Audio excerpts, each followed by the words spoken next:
కన్వర్ యాత్ర సందర్భంగా ఉత్తరప్రదేశ్ ప్రభుత్వము విడుదల చేసిన వివాదాస్పద ఆదేశాలు అంటే ఉత్తరప్రదేశ్ ప్రభుత్వ యంత్రాంగము జిల్లా యంత్రాంగం విడుదల చేసింది. రాష్ట్ర ప్రభుత్వం ఆదేశాలు కాదు.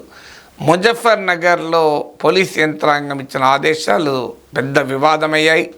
నేను దీనిపైన సెపరేట్గా ఒక వీడియో చేశాను. ఈ కన్వర్ యాత్ర వివాదం ఏంటి, దీని బ్యాక్గ్రౌండ్ ఏంటి, భిన్న వాదనలు ఏంటి అని మీరు చూసిండొచ్చు, లేదంటే చూడండి. సో ఇది ప్రధానంగా కన్వర్ యాత్ర వెళ్ళే ప్రాంతంలో అంటే పవిత్ర గంగా జలాన్ని తీసుకొని శైవ క్షేత్రాలలో పూజలు చేస్తారు.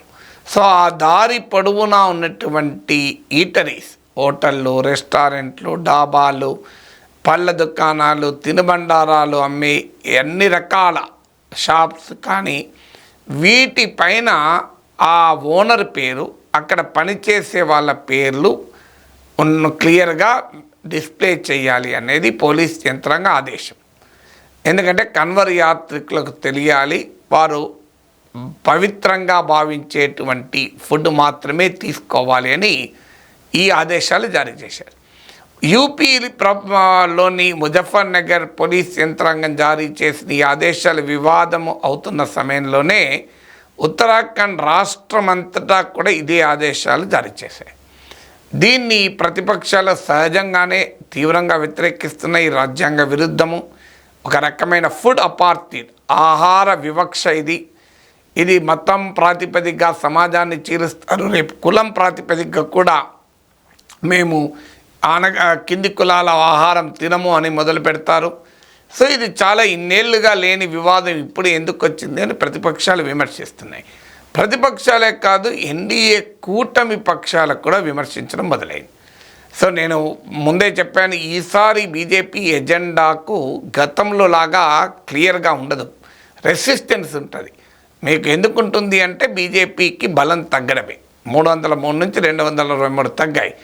ముస్లిం కోటా విషయంలో బీజేపీ వైఖరిని, ముస్లింలో ఉన్న వెనుకబడిన వర్గాలకు రిజర్వేషన్లను బీజేపీ వ్యతిరేకిస్తోంది. బహిరంగంగానే తెలుగుదేశం, జనసేన లాంటి పార్టీలు బీజేపీతో డిఫర్ అవుతున్నాయి. నేను అంతకుముందు కూడా వీడియోలో చెప్పాను. లోకేష్ ఎన్డీటీవీకి ఇచ్చిన ఇంటర్వ్యూలో ఇది ముస్లింలో ఉన్న వెనుకబడిన వర్గాలకు రిజర్వేషన్లను ముస్లిం రిజర్వేషన్లుగా బీజేపీ చూపుతూ ఇది బుజ్జగింపు సంతుష్టీకరణ అంటోంది అంటే లోకేష్ చాలా స్పష్టంగా చెప్పాడు, కాదు ఇది సామాజిక న్యాయమని మా పార్టీ అభిప్రాయము అని. సో ఇలా వివిధ అంశాలపైన మిత్రపక్షాలకు బీజేపీకి మధ్య డిఫరెన్సెస్ ముందుకొస్తున్నాయి. ముఖ్యంగా బీజేపీ ఎజెండా, కోర్ మతపరమైన రాజకీయ ఎజెండా ముందుకొచ్చినప్పుడు మిత్రపక్షాల నుంచి మరింత రెసిస్టెన్స్ పెరుగుతుందనటానికి కన్వర్ యాత్రకు ఉదాహరణ. సో ఈ యాత్రను రాష్ట్రీయ లోక్దల్ ఈ నిబంధనలను తీవ్రంగా వ్యతిరేకించింది. ఈ నిబంధనలు రాజ్యాంగ విరుద్ధము, ఇది మతవాద భావాలతో చేసింది, ఇది కమ్యూనల్ అవుట్లుక్తో ఉన్నది అని చెప్పి ఆర్ఎల్డీ వ్యతిరేకించింది. ఆర్ఎల్డీ ఇటీవల లోక్సభ ఎన్నికలకు ముందు ఎన్డీఏలో చేరింది, ఇండియా కూటమిలో ఉన్న ఆర్ఎల్డీ. సో ఆర్ఎల్డీకి యూపీ అసెంబ్లీలో 9 సీట్లు ఉన్నాయి, అందులో 2 ముస్లింలు. చౌదరి చరణ్ సింగ్ ఏనాడు దీన్ని అంగీకరించలేదు అంటూ ఆర్ఎల్డీ నేతలు దుయ్యబట్టారు. వివిధ మతాలు ఒకరిపై ఒకరు ఆధారపడి ఉంటాయి, కమ్యూనిటీస్ మధ్య ఇంటర్ డిపెండెన్స్ ఉంటుంది అంటూ ఆర్ఎల్డీ వాదన. ఆర్ఎల్డీ వెస్ట్రన్ ఉత్తరప్రదేశ్లో బీజేపీకి ఉన్న ఏకైక మిత్రపక్షం. సో యూపీలో ఉన్న అతిపెద్ద మిత్రపక్షం, మిగతా అన్ని చిన్న చిన్న పార్టీలు.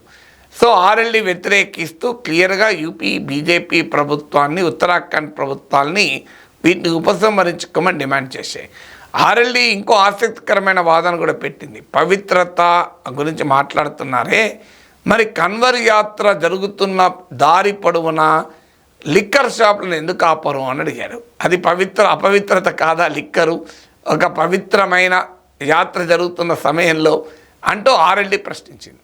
ఇక జనతాదళ్ యునైటెడ్ కూడా తీవ్రంగా విమర్శించింది. జేడీయూ స్పెసిఫిక్గా రైజ్ చేసింది ఏంటంటే, బీహార్, జార్ఖండ్లో యూపీలో జరుగుతున్న దానికన్నా పెద్ద కన్వర్ యాత్ర జరుగుతుంది, మరి అక్కడ ఈ రకమైన నిబంధనలు లేవు కదా, ఇన్నేళ్ళుగా ఏనాడు ప్రాబ్లం రాలేదు కదా అని ఆర్జేడీ ప్రశ్నించింది. ఇక లోక్ జనశక్తి పార్టీ నాయకుడు చిరాగ్ పాస్వాన్ కూడా కులం పేరిట, మతం పేరిట జరిగే ఈ వివక్షల్ని తమ పార్టీ అంగీకరించదు అని లోక్ జనశక్తి పార్టీ ప్రకటించింది. అంటే కీలకమైన నార్త్ ఇండియాలో 3 కీలక మిత్రపక్షాలు జేడీయూ, ఎల్జేపీ, అలాగే రాష్ట్రీయ లోక్దల్. సో జనతాదళ్ యునైటెడ్, ఆర్ఎల్డి, లోక్ జనశక్తి పార్టీలు తీవ్రంగా వ్యతిరేకించాయి. సో ఇక సౌత్ ఇండియన్ మిత్రపక్షం టీడీపీకి, జనసేన, జనతాదళ్ సెక్యులర్కు ఆ కన్వర్ యాత్ర ఇష్యూ కాదు, ఎందుకంటే మన దగ్గర లేదు కదా అని. కానీ రేపు బీజేపీ ఇదే రకమైన డిమాండ్లు మన దగ్గర కూడా పెట్టారనుకోండి, ఎందుకంటే మన దగ్గర కన్వర్ యాత్ర రూపంలో లేకపోవచ్చు, మన దగ్గర కూడా అనేక రకాల దీక్షలు జరుగుతూ ఉంటాయి. అనేక రకాల దీక్షల్ని మత విశ్వాసాలతో ప్రజలు పాటిస్తూ ఉంటారు. ఆ సమయంలో ఈ రకమైన నిబంధనలు పెట్టాలి అని అంటే మరి దాని పర్యవసనాలు ఏముంటాయి, ఆ మిత్రపక్షాలు ఎలా రియాక్ట్ అవుతుందో మనం చూడాలి. బట్ డెఫినెట్గా బీజేపీ ఎజెండా ముందుకొస్తున్న కొద్దీ ఎన్డీఏలోని మిత్రపక్షాలు వ్యతిరేకత పెరుగుతూ ఉంటుందనటానికి కన్వర్ యాత్ర అనుభవమే ఒక ఉదాహరణ.